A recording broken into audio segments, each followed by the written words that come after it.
Shout out to our sponsor, Loot Anime, the monthly subscription that sends you tons of cool stuff from your favorite anime and manga franchises. Sign up and use discount code THEKNOW to save $3. Hurry though, last time we told you about this, it sold out in less than a day.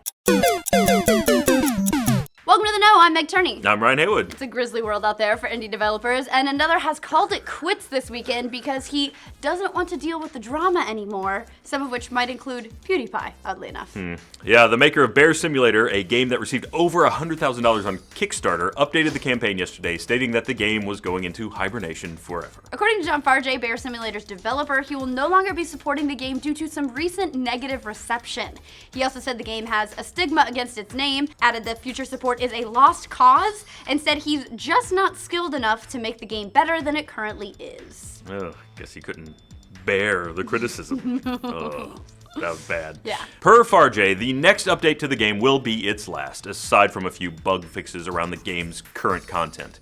He closed his final post by saying he must be doing this PC game dev thing wrong because it is way too hard to stay happy and productive. For those of you who aren't up to date on that Earth-seen life, Bear Simulator raised over $100K on Kickstarter back in 2014 from nearly 4,000 backers. However, Farjay walking away from development isn't really a case of him abandoning his game and running away with the money, because he released the finished game on Steam back in late February. Although an unfinished game would make the story extra sweet, considering some of the stretch goals were for him to adopt a polar bear and buy himself a bear coat with the money. Oh, bear coat, no. The game is finished, but Farjay hanging up the bear claws at this point does mean that some of the stretch goals aren't going to be fulfilled. He had originally promised that there would be a campsite region DLC released post-launch if funding hit $60,000. But the bare necessities are there, and so far the game's reviews don't seem to reflect this drama that Farjay is so upset about. At the moment, it's sitting at a 78% positive reception on Steam, which isn't really that bad for an indie title. Not at all. Those decent Steam reviews make it a bit odd that Farjay is saying the game has a bad stigma associated with it. And this is where PewDiePie comes in. It seems the drama that Farjay is referencing may be a Let's Play performed by none other than PewDiePie himself. Yeah, PewDiePie recently trashed the game in a now-removed video that got over 2.5 million views. The video is about what you'd expect from a Let's Play about a silly game where you play as a bear. It's mostly just PewDiePie flailing around the game's environments and griping about the gameplay. But unfortunately for Farjay, the video ends with PewDiePie trying to uninstall and then get refunded for the game. And then he flips Farjay the bird, which basically in this case is like Caesar giving the thumbs down at the Coliseum. According to Steam Spy, the game has less than 2,500 owners on Steam. If you think there's no way someone like PewDiePie wields that much power, you might actually be surprised. A recent study by marketing agency Navali and analyst firm Newzoo demonstrates that just how huge of an impact YouTubers have on sales. Of a global audience of 500 million gamers who watch gaming content online, as much as 35% use YouTube just to hear about new games. The study found that traffic on Google looking for Papers, Please saw notably massive increases after coverage by the likes of Total Biscuit, Yogscast, and the Max Baron on YouTube. We've also seen the same thing with the recent indie darling Stardew Valley, the adorable Harvest Moon clone that is killing it on Steam charts right now. That game got most of its huge success after some positive coverage by Markiplier, Yogscast, and some Ray guy? Oh, some Ray guy. Yeah, he's Ray. I think yeah, it's Ray. Challenge Finders. Ray. Now that success just isn't because of YouTubers alone, but in conjunction with the study, it seems like there was definitely a correlation between the two.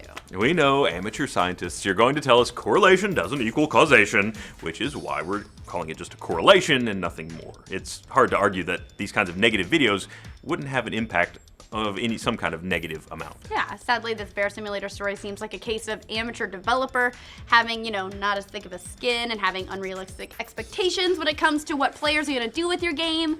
It's just sad. And for his first game, it hasn't done poorly at all. He sold quite a few copies and got more than 100,000 to make it from crowdfunding. So it's not like he didn't come out positive for the whole experience. You can survive your very first video game as a developer with good ratings and having made some good money, that's something you can hang your hat on. Definitely. I mean, the game has overwhelmingly more positive reviews than negative reviews, and it's not like the game is universally hated. But those bad reviews have a way of getting into your paws. Yes. From some of the comments, it sounded like Farjay has been going through and flagging some negative reviews as abusive and even removing them completely.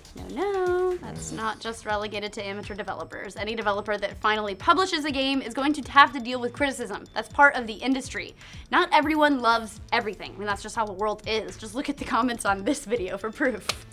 We saw this happen before with Fez's Phil Fish, who ultimately quit the industry altogether and canceled development of Fez 2 after all the regular criticism he got online. Now, to be fair, he also saw a lot of unusual drama. His website got hacked, for instance, plus he had all those legal battles over studio and the game itself. But some would argue Phil didn't exactly keep his nose out of the drama either.